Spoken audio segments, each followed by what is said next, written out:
What's up guys, Well Customs here, and today we are taking a quick look at the 1000 Toys Hellboy figure.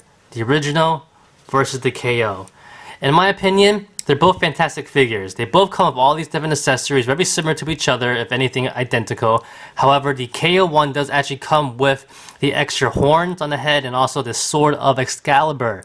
And that's a big deal for some people, because you would have to pay a premium for that for the original one. So it's nice that the KO one does come with extra accessories. That being said, when it comes to quality control, joints, articulation, range of articulation, just the overall size of the figure, the original one is the far superior figure. Definitely, hands down. It feels better, a lot more sturdier, it feels solid.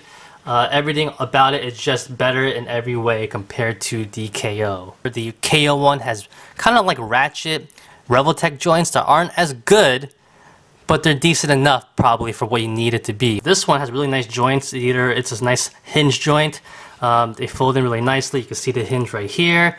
The knee joint is a nice hinge right there.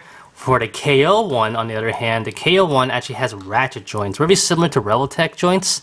And you know, with Revoltech joints, a little bit give and take right there. You know, they have a nice click sometimes, but you know, they kind of pop out sometimes. They're not, in my opinion, they're not the best, but some people do like them.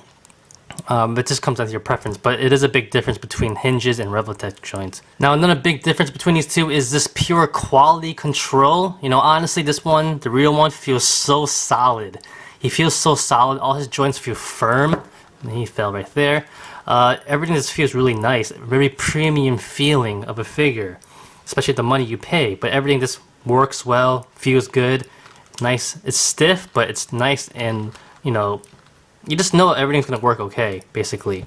Well, this one, just quality control wise, the way the joints move, some are loose. The fingers on this one are a little bit, either they're loose or they're stuck. They feel okay. Like I said, it's not a horrible figure, it's just not the same quality overall.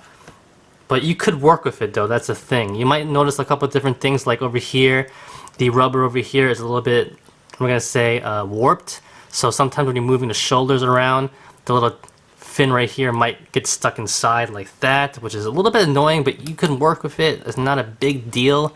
However, on the original one, the shoulder joints are a lot bigger right here, and it never goes inside the little hole of the rubber. It always stays on the outside pretty much. It's just constructed and made better for small things like that that you don't think will be a big deal.